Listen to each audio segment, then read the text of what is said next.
മഹതിയായ ആയിഷ റളിയല്ലാഹു അൻഹ ഒരു ചരിത്രം പറയുന്നുണ്ട്. ഒരു ദിവസം എന്റെ അരികിൽ മുത്തുനബി സല്ലല്ലാഹു അലൈഹി വസല്ലം തങ്ങൾ കിടന്നുറങ്ങി.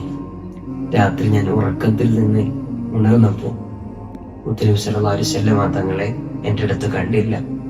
ഞാൻ ഉടനെ തന്നെ മുത്തുനബി സല്ലല്ലാഹു അലൈഹി വസല്ലം തങ്ങളെ തിരഞ്ഞിറങ്ങുകയാണ്. ഒടുവിൽ മദീനത്തെ പള്ളിയിലെ ഖബർസ്ഥാനിൽ വെച്ച് എനിക്ക് മുത്തുനബി സല്ലല്ലാഹു അലൈഹി വസല്ലം തങ്ങളെ കണ്ടുകിട്ടി. ആയിഷ ബീബി റളിയല്ലാഹു അൻഹയെ കണ്ട തിരുനബി സല്ലല്ലാഹു അലൈഹി വസല്ലം തങ്ങൾ അവിടുത്തെ ഒരു ചോദ്യം ചോദിക്കുന്നുണ്ട്. അല്ലയോ ആയിഷ, ഞാൻ നിന്നോട് നീതികേട് കാണിച്ചു എന്ന് നിനക്ക് തോന്നുന്നുണ്ടോ?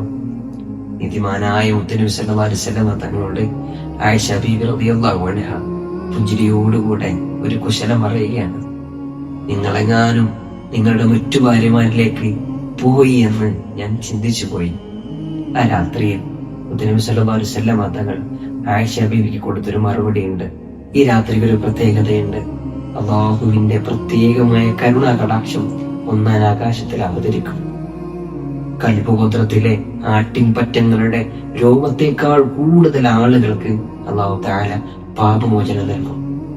ഒരു ബറാഅത്ത് രാവിലായിരുന്നു മുത്തുനബി സല്ലല്ലാഹു അലൈഹി വസല്ലം തങ്ങൾ ഇത് പറഞ്ഞത്. നമ്മളിൽ നിന്ന് മരിച്ചുപോയ ഒരുപാട് ആളുകൾ ഇന്നും നമ്മുടെ വരവും കാത്ത് ആ ഖബർസ്ഥാനിൽ നമ്മളെ കാത്തിരിപ്പാണ്.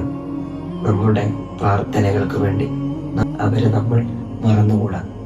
ഈ ബറാഅത്ത് രാവിൽ എന്തായാലും അവരെ ചെന്നൊന്ന് സിയാറത്ത് ചെയ്യുക. അല്ലാഹു തആല നമ്മളിൽ നിന്ന് മരിച്ചുപോയവരുടെ ഖബറിടം വലിയ സന്തോഷത്തിലാക്കി കൊടുക്കട്ടെ.